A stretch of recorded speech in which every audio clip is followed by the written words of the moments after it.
Listen to me. Some of you have been standing in hallways so long that you forgot what room you were called to walk into. You've been knocking. You've been waiting. You've been wondering if God forgot your address. But I came to announce to somebody tonight, the door you waited for is opening. Not the door you forced, not the door you explained, not the door you beg people to unlock, but the door that only opens when timing meets obedience and faith meets endurance. You thought the delay meant denial, but the delay was preparation.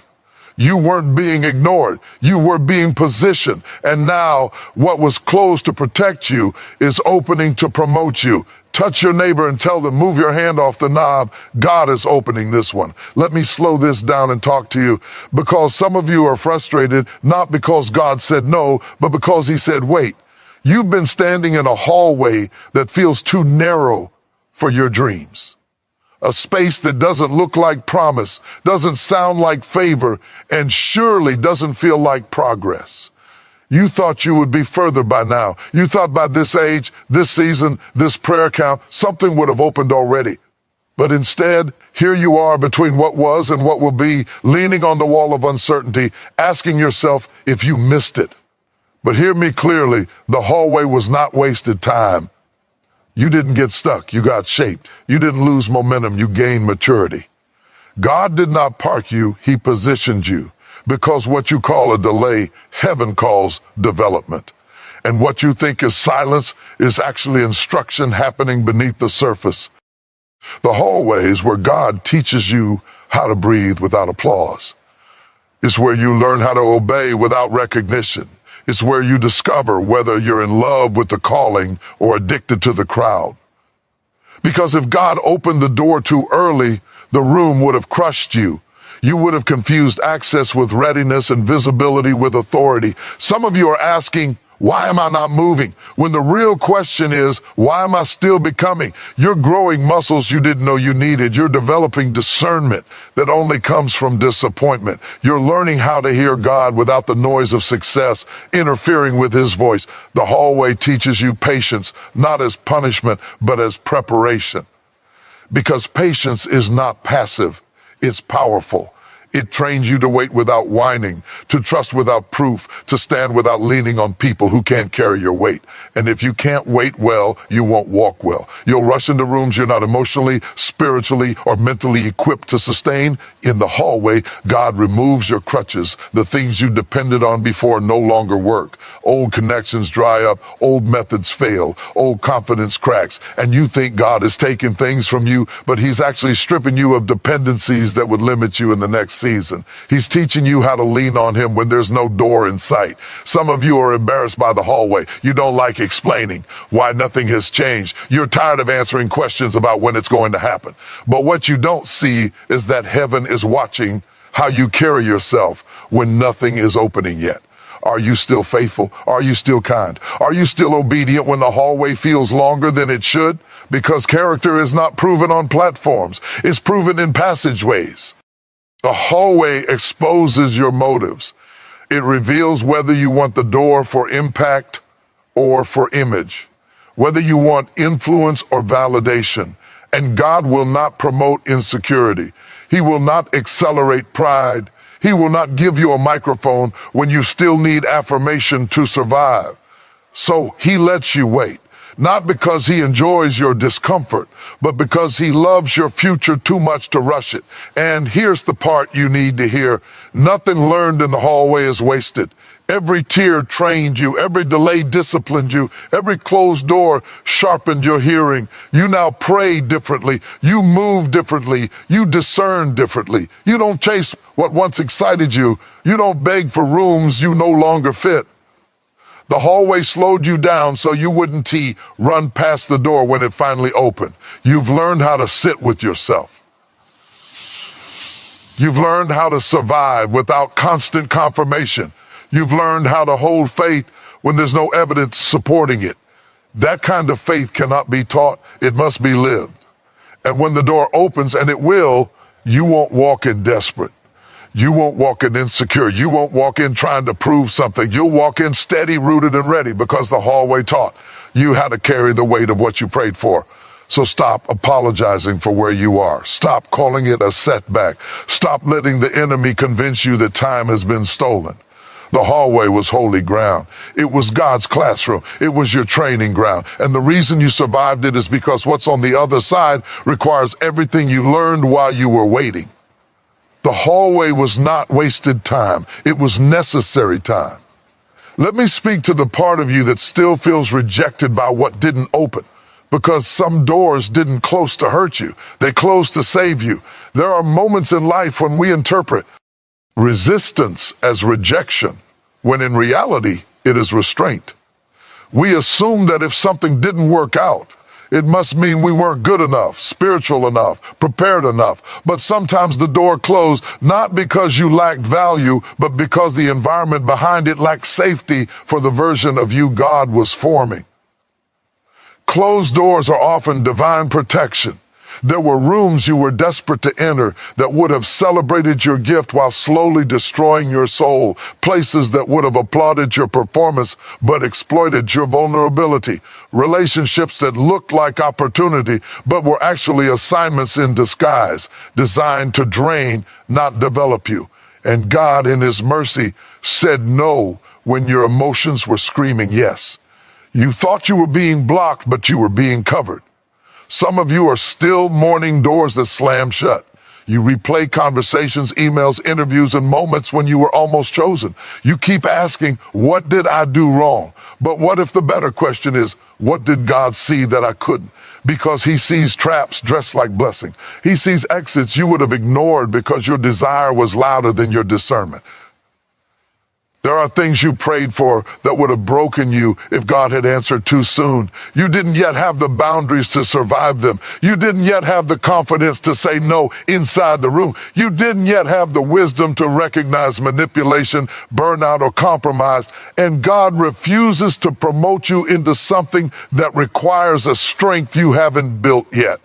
So He shut the door, not angrily, not punitively, but lovingly. Some doors closed because staying would have required you to shrink, to dim your voice, to tolerate disrespect disguised as process, to normalize chaos and call it growth. And God will not let you succeed in spaces that demand why. You abandon yourself. You were protected from agreements that looked good on paper, but would have cost you peace. From alliances that would have tied your future to people who couldn't carry your weight. From rooms that wanted your output but not your well-being. And when you couldn't see it, God stepped in as your defense. That closed door was God saying, this is not how your story ends. You wanted comfort, but God wanted longevity. You wanted access, but God wanted alignment. You wanted it fast, but God wanted it safe. And here's what's hard to accept. Protection doesn't always feel like love when you're in the moment. Sometimes it feels like disappointment, like confusion, like unanswered prayer. But just because it hurt doesn't mean it harmed you. And just because it closed doesn't mean it failed. It succeeded in keeping you alive. There are versions of you that never existed because God blocked what would have bruised you beyond recognition. You never became bitter because you never entered that space. You never lost your integrity because you never had to compromise to stay. You never broke in ways you wouldn't have recovered from because God intervened before the damage became permanent. Some of you need to stop begging God to reopen doors He intentionally shut. You're asking Him to override His own protection. You're romanticizing a season that nearly destroyed you. You're forgetting how drained you were, how anxious you were, how small you felt while standing there knocking. God didn't close the door because you weren't enough. He closed it because you were too valuable. And the enemy wants you to believe the closure was a curse, when in truth, it was a covering. If you had gotten what you wanted then, you might not be standing today with clarity, strength, and faith intact. That door closing was the mercy you didn't recognize at the time. One day, why? Well, thank God for what didn't work out. You'll look back and realize that what felt like rejection was actually redirection. That the door you cried over was too small for the person you were becoming. That God was not withholding from you. He was protecting what was ahead of you. And when the right door opens, you'll walk in without fear, without compromise, without losing yourself, because you were preserved. Closed doors are not always lost. Sometimes they are life-saving grace. Let me speak to the weary part of you that's tired of pushing, pulling, proving, and performing. Because some of you didn't lose momentum. You lost peace trying to make something happen that was never meant to be forced. There is a kind of exhaustion that doesn't come from hard work, but from striving, from trying to open doors with pressure instead of presence, from believing that if you just push harder, explain better, network more, pray louder, something will finally give. But hear me, what is forced is never favored. God never asked you to break the door down. He asked you to trust him enough to step back. There are moments when your effort actually delays what grace is ready to release. Because when you're forcing, you're speaking a language that says, I don't believe you'll do it unless I interfere.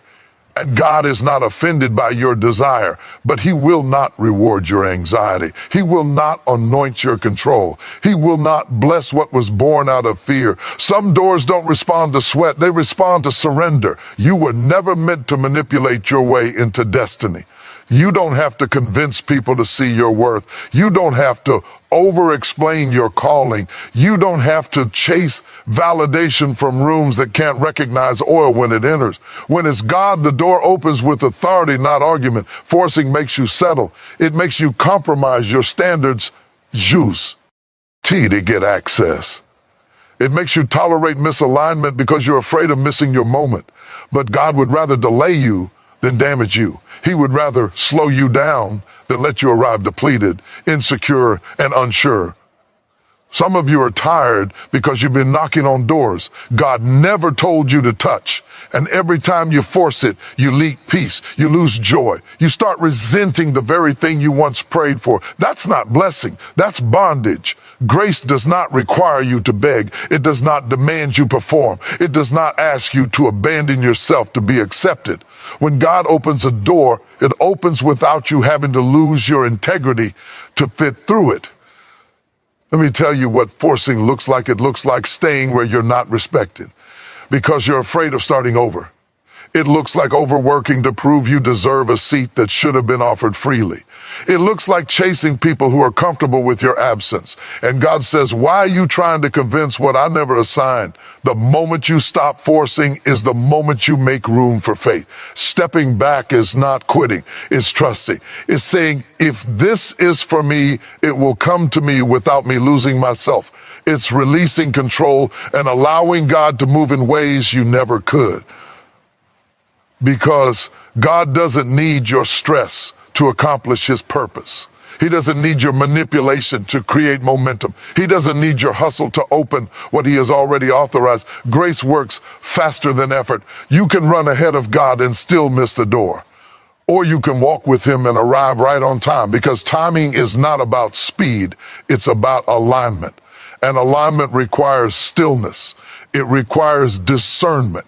It requires the humility to admit that rest is not laziness, it's obedience. Some of you are about to experience a breakthrough the moment you stop TR. Ying to manufacture one. The door you're worried about is not stuck. It's sealed until the right moment. And when that moment comes, you won't need a strategy meeting. You won't need a backup plan. You won't need to rehearse your worth. The door will open because heaven said so. And when it opens, you'll know it was God, because it will come with peace, no confusion, no chaos, no inner resistance, just clarity. You won't have to chase it. You won't have to defend it. You won't have to fight to stay. You'll walk in knowing this wasn't force. This was favor. So take your hands off the door. Stop leaning your full weight against something God never told you to carry. Stop exhausting yourself trying to prove what God already approved. Release the pressure. Release the panic. Release the need to control the outcome. Because what's truly yours doesn't require force. It requires faith. And faith knows when to step back and let God open what only he can. Let me tell you something you don't hear enough when you're praying for open doors. An open door is not just an opportunity, it is an assignment. And every assignment demands a version of you that is strong enough to carry it. You keep asking God to open the door, but God keeps working on who you will be when you walk through it. Because access without transformation is dangerous. Promotion without preparation is costly, and elevation without evolution will expose you in ways you are not ready for. Some doors stay closed not because God is withholding, but because you are still becoming. The next room will demand more than your talent. It will demand your discipline. It will test not just what you can do, but how you respond under pressure. The door you're praying for requires emotional maturity, spiritual depth, and mental stability. And God will not open it until your character can survive the weight of the Kali. You cannot walk into a new season with old habits and expect a different outcome. Old reactions will sabotage new relationships. Old mindsets will distort new opportunities. Old wounds will bleed into places that require healing, not hurt. God is not trying to punish you. He's trying to protect the purpose inside you. There are patterns he's breaking before he grants you access. There are triggers he's healing before he hands you influence. There are insecurities he's uprooting before he puts you in rooms where opinions are loud and expectations are high, because the new door comes with new pressure, and pressure will reveal what you've refused to address. You don't just need a new door, you need a new posture. The door ahead won't tolerate ego. It won't reward immaturity. It won't excuse inconsistency. What worked in the last season will not work in the next one. God is upgrading your capacity because what you're asking for is heavier than what you've carried before. Some of you want the door, but you don't want the discomfort of change. You want new access without new accountability. You want new authority without new responsibility. But God is too wise to give you something that would expose your unhealed places. The version of you that survives this next room is calmer, not more chaotic, quieter, not more defensive, confident, not constantly proving, rooted, not reactive.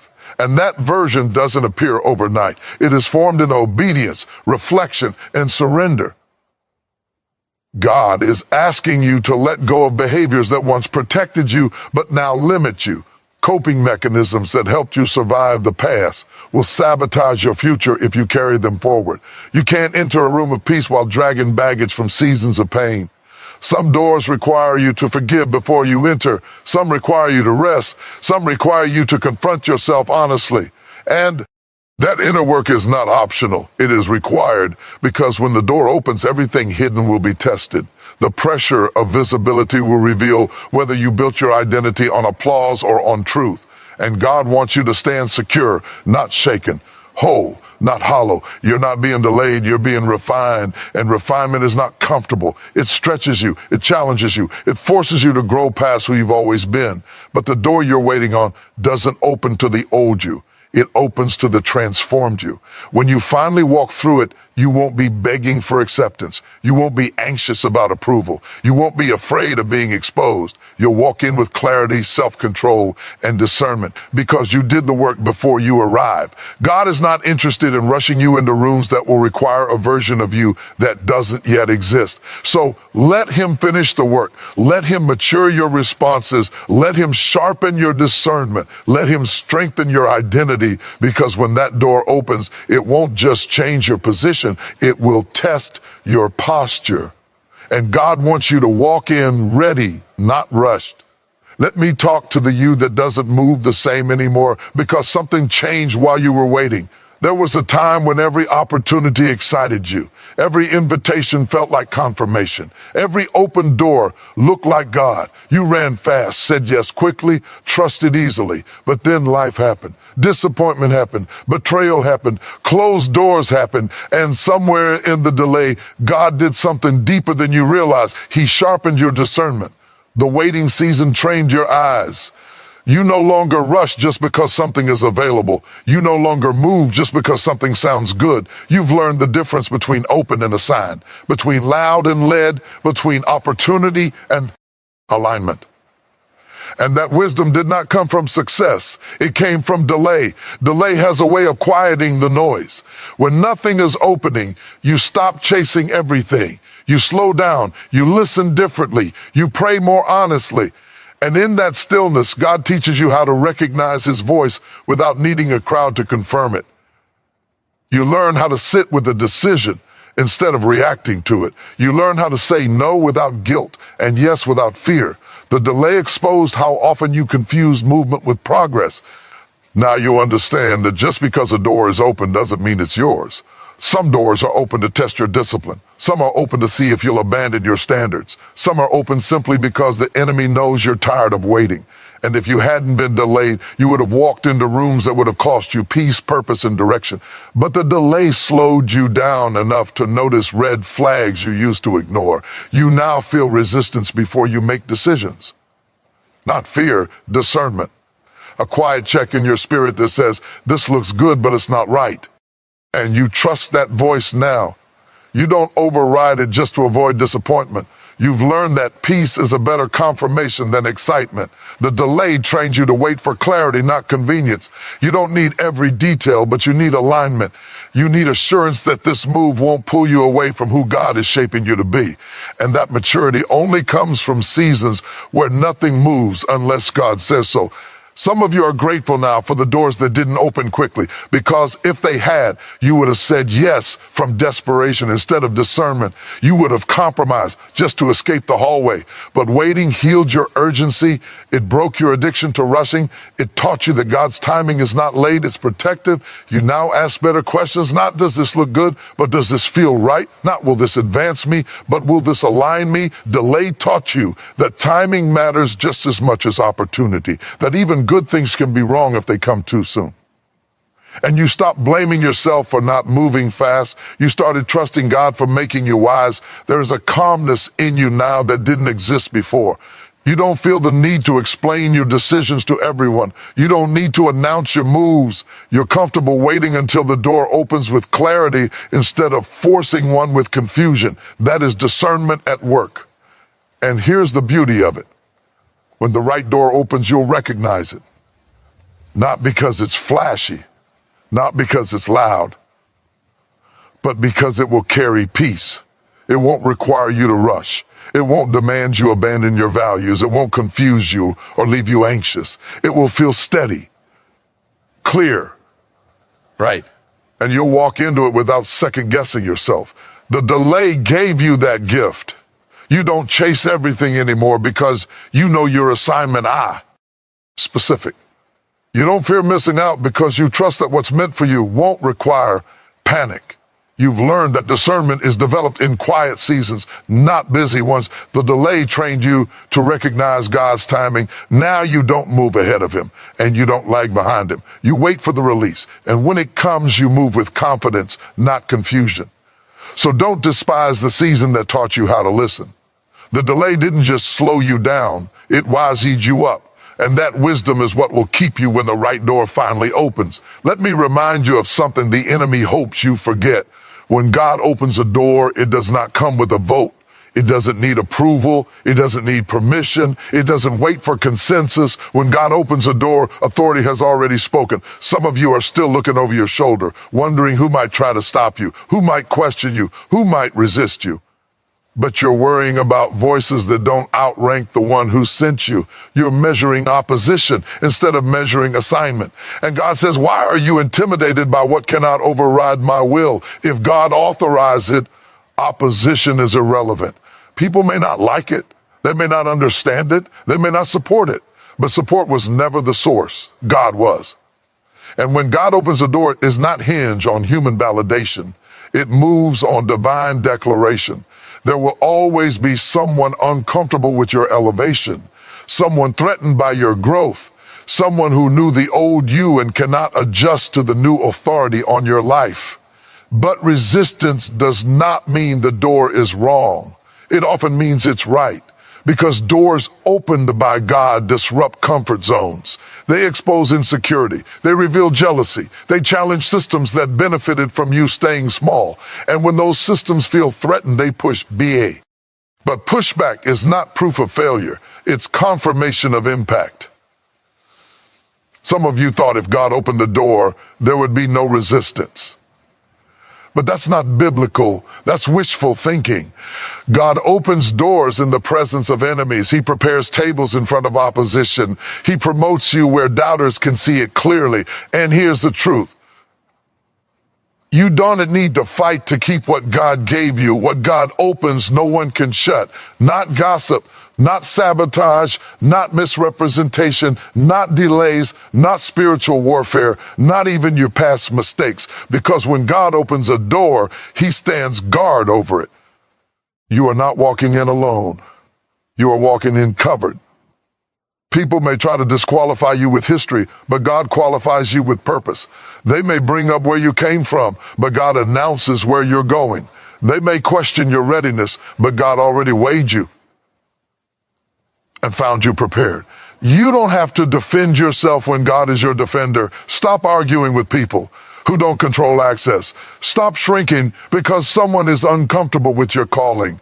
Stop dimming your light to make insecure people feel safe. If God opened the door, your job is not to convince critics, it's to obey God. Let them talk. Let them doubt. Let them misunderstand. The door is still open.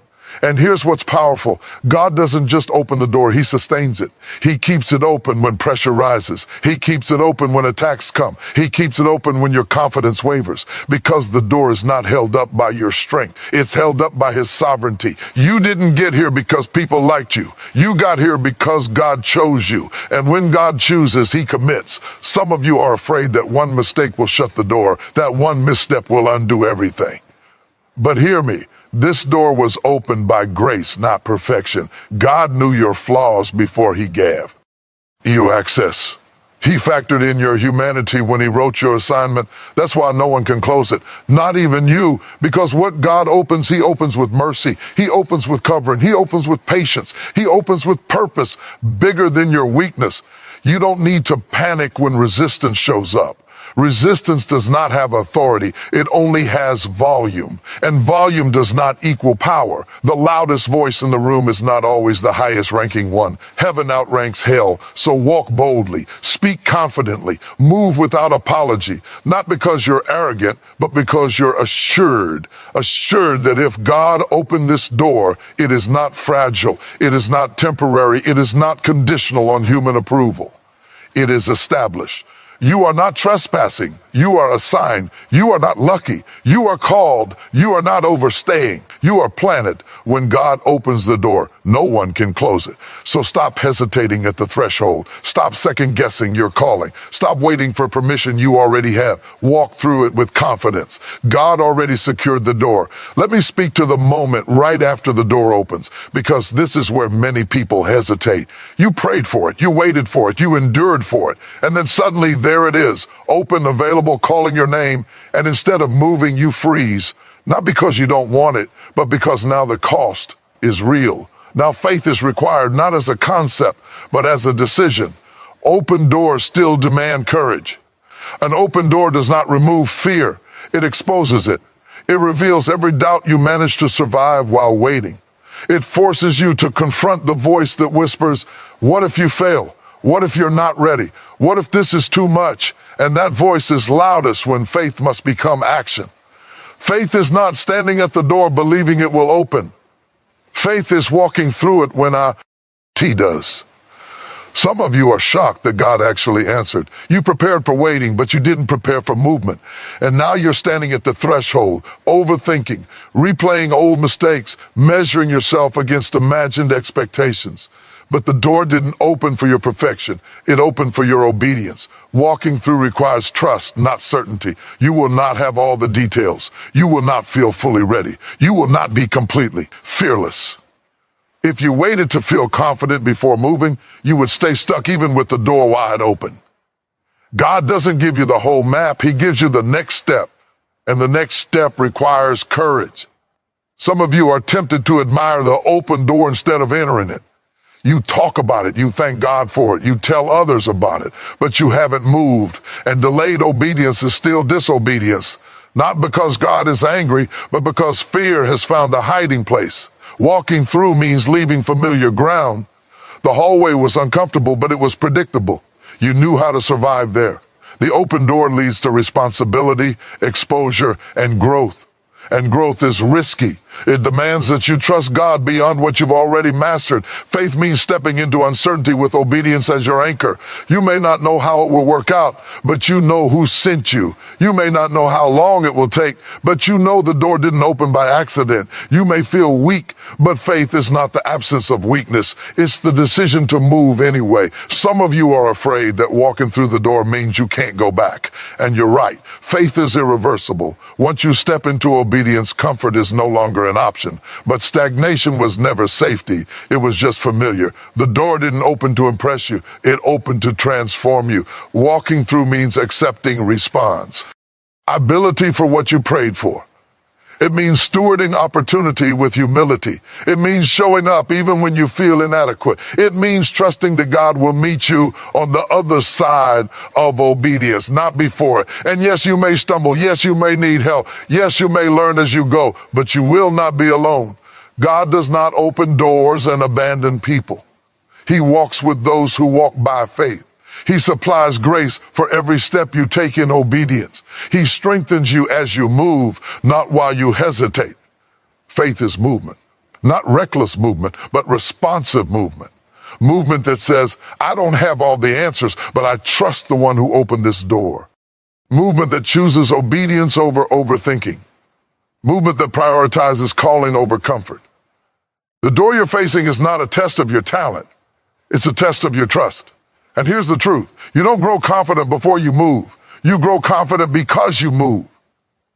Courage is built in motion. Strength is revealed in obedience. Clarity comes after the step, not before it. So don't stand there analyzing what could go wrong. Don't let fear disguise itself as wisdom. Don't wait for perfect conditions that will never come. Step with trembling faith. Step with imperfect confidence. Step with the assurance that obedience carries grace. The door is open, but faith is what gets you through it. And when you walk through, you won't just enter a new space. You'll become a new version of yourself. Let me bring this to a landing, because this is not just something to understand. This is something to receive.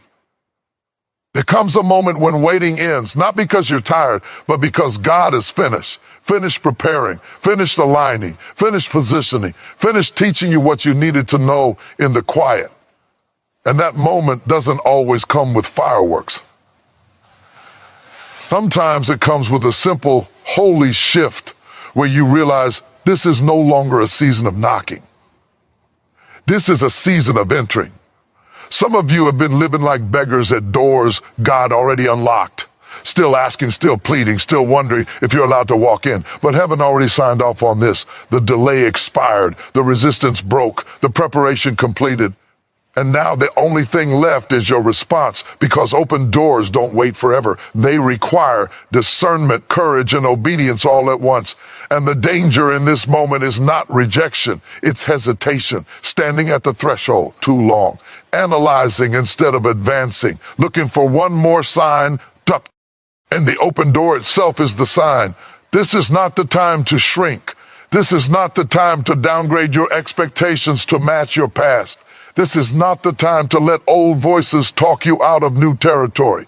You didn't survive what you survived just to stand still at the edge of promise. You didn't endure the hallway to admire the doorway. You are not here by accident. You are not late. You are not underqualified. You are not trespassing. You are walking into something that was scheduled long before you understood it, generations before you prayed for what you're about to step into. And heaven is watching not to see if you're perfect, but to see if you're willing. This is the moment where faith becomes visible.